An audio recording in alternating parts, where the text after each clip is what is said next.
Hello and welcome to episode 36 of the Community Trail Running Podcast. I'm your host, Adam Lee. Thank you for joining me once again. So many podcasts out there, and I so appreciate you spending a little bit of your time with me. Today's guest is Deon Barrett of the True North Project. There have been 10 black men in history to summit Mount Everest, and Deon wants to add to that list so he can inspire the next generation to get outdoors and do great things. His story and motivation for the cause were great, and I hope you enjoy the conversation as much as I did, and we'll get to that in just a second. A little bit of housekeeping first. Of course, the Trail Running Film Festival tickets are on sale for our event happening Tuesday, April 18th at the Rio Theater. We're going to announce those ticket winners from the contest last week, this week, very soon. Excited to get people excited about the event, of course, and we've got some sponsors to roll out. We've already announced Five Peaks, the awesome trail running series here in Canada, as our gold sponsor. We've got some incredible silver sponsors too. We're talking about the Beast of Big Creek, which is a mountain trail climb and descent trail race in Washington State, and we've got Distance Runwear, the fantastic run shops here in Vancouver and North Vancouver. And like I said, the support we've gotten has just been amazing because the bronze sponsors that we have lined up are Heads or Trails from the Fraser Valley here in British Columbia, which is an awesome trail series. And then we have Coast Mountain Trail Running's Conquer the Vetter, the multi-sport event where participants stand up, paddleboard, bike, and run. So how amazing is that? The festival's going to be so good. Can't wait to get to that. But today we're talking to Deon. We're talking about the True North Project. Let's go.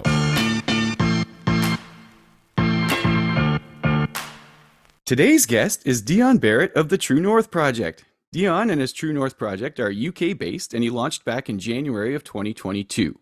The project has a big goal and objective, the goal being to climb Mount Everest by the 2025 climbing season, and the objective is to help and inspire the younger generation along the way, and even more so afterwards. Deon, thanks so much for taking the time today. Thank you for inviting me. I appreciate it, and I can't wait to get talking. Totally, I'm super excited. I know summiting Everest has some deeply personal roots for you. You've done research, found that only 10 black people have summited Everest, including 3 Englishmen, out of 6,098 total climbers, which is just wild. So tell us about why you decided you wanted to add yourself to that list and why it's important to you. As it began in 2020, so I started out, someone basically alluded to me that there's not many black people out who take on the mountains or adventures such like hiking, climbing, this, that, and the other, especially in the UK. When I first started researching, it was, I didn't really see many people like me out on the mountains. Like, it was predominantly white. And I don't see the mountains as a place of discrimination. It's open to everyone. So that kind of sparked the fuse almost. And then I done some research, which was to do with Mount Everest. Started looking into the statistics of how many black people have climbed it, because any polar region or extreme conditions, you typically see the white male, old, seasoned within the craft, and potentially with a lot of money behind him to do these expeditions. That's what you generically see. And obviously it's the same with the same argument with females as well within the industry as well. So it was a fight what needed to get brought into light. So I knew there was a target there, and there was something what was missing in the greater scheme of things. Not for fame, glory, or anything like that, but just to be that beacon for people like myself. So that's what I plan to do. I would like to go into these expeditions and these regions and put myself through it so other people can learn from it, and I could also potentially give wisdom, knowledge in regards to taking on these extreme kind of conditions and environments themselves. I think especially as a white guy myself, I can take for granted how much I see my kind of person out there doing things. And so for you to be able to stand up as a black person and do this for other black people is awesome. It's obviously a big part of your cause too, because you have the youth initiative as part of your True North Project, looking to inspire the next generation. Tell us about that part of it. I'll rewind a little bit. So when I started the project, it wasn't purely my passion to climb Mount Everest, right? That was just a part of the journey towards being able to inspire many people. It doesn't matter if you're black, white, yellow, blue. I don't discriminate, and I never will. In January this year, I kind of sat back and said, is the message coming across how I intend it? So there was a lot of refining within the website and just the overall arc of the mission and the objective of the True North project as a whole. And it was trying to connect the dots properly so other people, potential people who want to support and help, or people who just want to find out good news that people are doing within the community, that the information was there and everything kind of was easy to read, easy to digest, and there was no one kind of picking apart the story. Because Everest is one thing, okay, that costs a lot of money, but so does doing community work and potentially speaking to the younger generation, going to schools, creating events and stuff like that. So those were the things I wanted to underline and iron out the creases, which we've done, I think. So moving on from that, I am currently speaking to a number of schools. I've been invited to one in Leeds, which the school has helped me raise money already and stuff like that. And they've been very supportive. And to be fair, like that's what made me realize that I'm on the right path, because this has been a learning curve for me. I've never really had the experience to climb, let's say, Everest or anything of the sort. I've kind of learned as I went along. I've always been an avid outdoors person, seeking adventure and going on hikes, wild camping and stuff like that. But that's about where it stopped.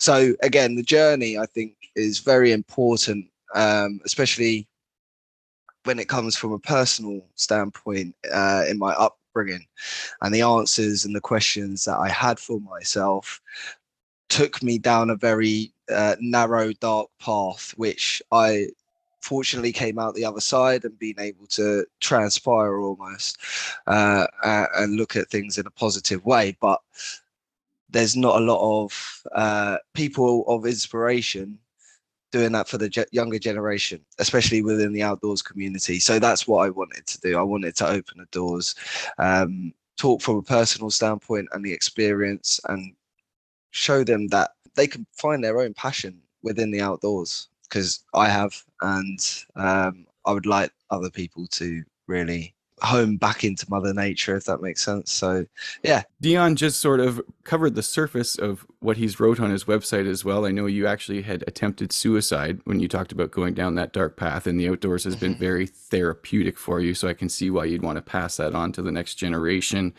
And I also know you alluded to it a little bit that Everest and mountaineering isn't really your complete background. So give us an idea of how you're training to do something kind of out of your wheelhouse.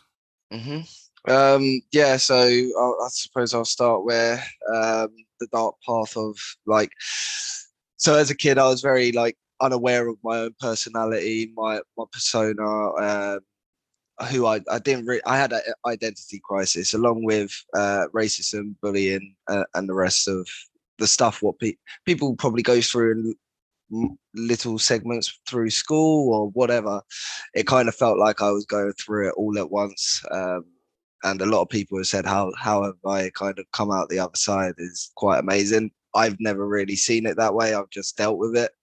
But I think it's about time that I'm humble within myself, but also I've got a journey to tell where people can learn from. In regards to the training side of things, I've always been comfortable being uncomfortable, so that bit is easy. So I'm happy to go outdoors for a long stint period of time and just wing it, really, in the safest way possible. Of course. Yeah, but I wing it. I love going off the beaten track. So that bit was already ticked off. So I'm just about to leave the British Army. I was serving for 8 years, and I think it's time, because I want to pursue the project a bit more.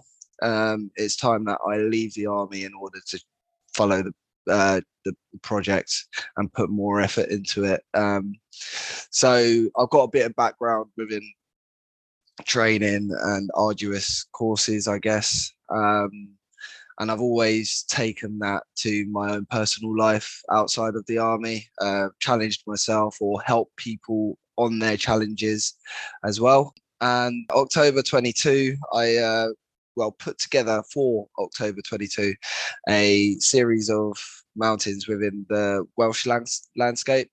It was 12 mountains that added up to the elevation of Mount Everest from sea level. I'd done the logistics of it. We had a good team behind it who helped me get the route, get the planning, and the safety aspects of it. But that was challenging because I didn't want to do it over a course of a few months. I wanted to do it in a time frame of 4 days.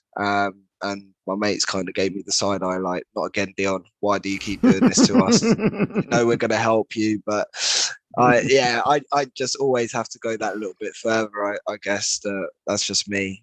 We all need that friend. Someone else, yeah. So like, if I feel like I could do it with ease, I'll rather do it and absolutely hate myself for doing it the hardest way possible. It's just one of my traits. So I guess that challenge kind of not humbled me, but made me realize, okay, I'm able to do this. Now I just need to, what's left for me to get to Everest and successfully summit? What do I need there? So my next thing now is kind of learning how to do the winter climbing side of things. The stuff where on Everest is pretty much your bread and butter. That's what I'm looking at. Unfortunately, I wasn't born with a golden spoon and just had just created a family, and that's a blessing itself. But the money side of things are kind of the only thing slowing me down. If I had the money, I would probably get it done tomorrow. I feel like I'm ready as a whole. But I've got more alpine training to do. You kind of segued into my next question really easily for me, so thank you. Awesome. I've never contemplated. I love it when it goes to that. Exactly. I've never contemplated anything like this in my life. Give us an idea of what a cost for an expedition to Everest is, because it's not just climbing the mountain; it's the whole journey to it. There's two ways to look at it. There's you've got no experience and you're doing what I'm doing, and you're going through the best options within reason to get the training in before you commit to go into an expedition company and saying, take me up Mount Everest. That's the long-winded version. That's what I'm kind of trying to achieve. Imagine you've got all the qualifications and everything else, or not qualifications, but all the skills behind it and the knowledge, and you feel fit and ready to go, and all you need to do is get the expedition company to take you up there. I've heard or seen anything from, let's say, 25, 30 grand all the way up to, well, the sky's the limit. So really and truly, if you're wanting to successfully summit, have a good trip, get looked after, and kind of be in this cocoon with good experienced Sherpas, a company with a lot of decent reviews, success rate, all the rest of that, you're looking at around 60 to 100,000. Not a cheap trip. It's not. There's definitely cheaper places in the area, but again, Everest has got that renowned name, the nature. You're paying for the name, you're paying for the climb, you're paying to be on top of the world, really. What you're paying for as well is also, it's one of the only incomes for the country and the people and the community. So again, go in there, I say respect the culture, respect the nature, respect the people as well, because that's also a part of the journey. Your journey is an inspirational one, and you're certainly coming at it from a noble place. Deon, tell people where they can follow your adventure, get involved, all the good stuff. www.truenorthproject.co.uk. That's got every bit of information about the project, what I'm doing, where I'm going, and it's also got links to the social media. On Instagram is probably my most active, and that is the number 5_ and the word 20, and it will be the first one. Message me if you feel like you're interested, and we'll go from there. We'll get talking. Amazing. I love it. Huge thank you to Deon Barrett. Huge thank you to all of you listening. Shout out to race volunteers everywhere, and until next time, I'm Adam Lee, and this is Community Trail Running.